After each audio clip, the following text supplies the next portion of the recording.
बिस्मिल्लाहिर्रहमानिर्रहीम। अस्सलाम वालेकुम स्टूडेंट्स। आज हमने चैप्टर नंबर 2 डिस्कस करना है। चैप्टर नंबर 2 में बच्चे हम लोग पढ़ेंगे सेट्स, फंक्शन एंड ग्रुप्स के बारे में। सबसे पहले हम सेट्स के बारे में डिस्कशन करते हैं। सेट क्या होता है?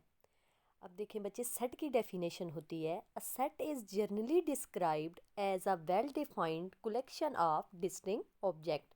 यानी जो चीज़ आपके पास वेल डिफाइंड भी हो और डिस्टिंक्ट भी हो।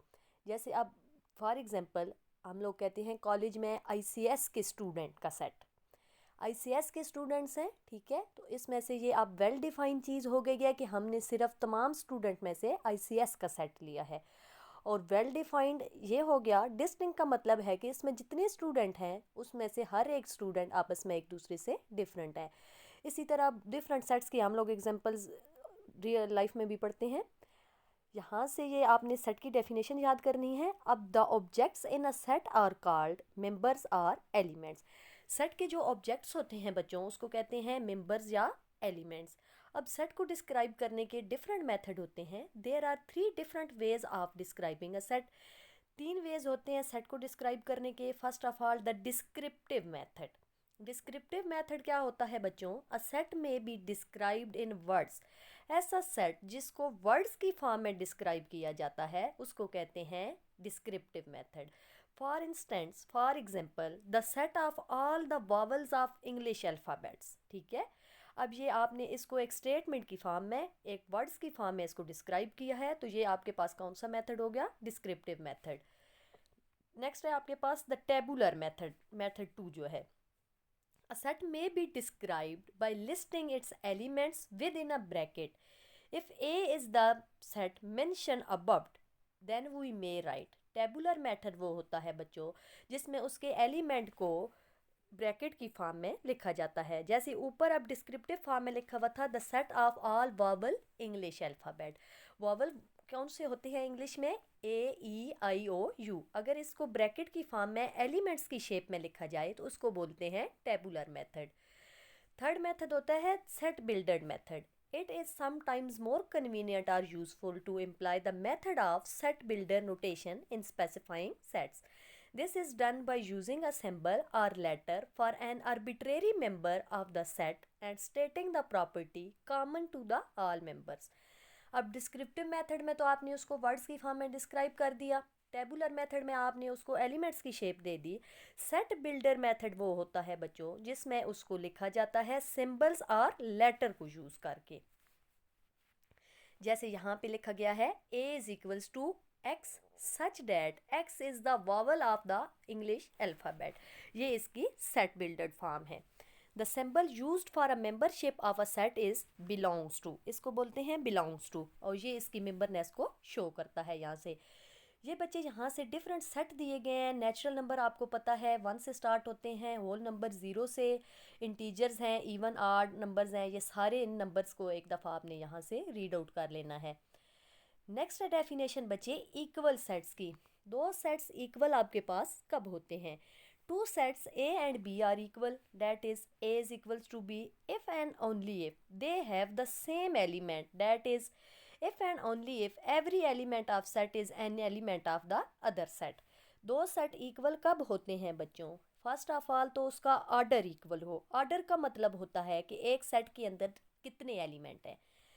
सपोज ये सेट है, इसमें 1 2 एंड 3 तीन एलिमेंट्स हैं, तो इस सेट का ऑर्डर आपके पास आएगा 2।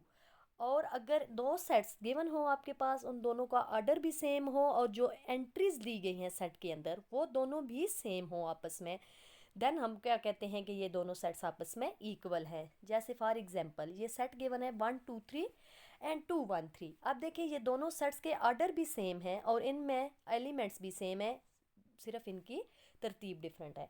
तो ये सेट आपके पास क्या आएंगे? इक्वल सेट आ जाएंगे। नेक्स्ट इसी तरह ऑर्डर ऑफ सेट है, ये हम पीछे भी डिस्कस कर चुके हैं। आगे है singleton set.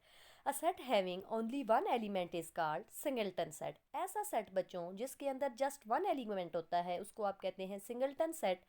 And a set with no elements और zero number of elements is called empty set और नल सेट। ऐसा सेट बच्चों जिसमें कोई एलिमेंट्स नहीं होता, कोई एलिमेंट नहीं होता, उसको आप कहते हैं एम्प्टी सेट या नल सेट। इसको इस फॉर्म में भी रिप्रेजेंट किया जा सकता है। नेक्स्ट है बच्चों फाइनाइट एंड इनफाइनाइट सेट्स। जैसे कि आपको पता है कि फाइनाइट क्या होता है, ऐसी चीज़ जिसमें जो चीज़ आपको गिवन हो वो काउंटेबल हो। काउंटेबल चीज़ को आप कहते हैं ये चीज़ फाइनाइट है, और जो अनकाउंटेबल हो उसको कहते हैं ये इनफाइनाइट सेट है। ऐसा सेट बच्चे गिवन हो आपके पास जिसके एलिमेंट काउंटेबल हो तो आप कहते हैं ये एक हमारे पास फाइनाइट सेट गिवन है। अगर ऐसा सेट गिवन हो जैसे for example 1 2 3 up to so on, अब उस सेट के आप एलिमेंट काउंट नहीं कर सकते तो वो आपको के पास आ जाता है इनफाइनाइट सेट। यहाँ से ये इन दोनों की डेफिनेशंस आपने याद करनी है। आगे आ जाता है subset. If every element of a set A is an element of set B, अगर सेट ए का हर एलिमेंट सेट बी का भी एलिमेंट हो then A is symbolically written as A is the subset of B. ये symbol होता है बच्चों सबसेट का। और अगर आपके पास डेफिनेशन इसकी ये है कि अगर सेट ए के जितने भी एलिमेंट्स हैं वो सारे सेट बी के भी एलिमेंट हों तब आप क्या कहते हैं कि ये इस चीज़ का सबसेट है। नेक्स्ट है बच्चों आपके पास proper subset and improper subset. Proper subset क्या होता है, if A is the subset of B and B contains at least one element which is not an element of A.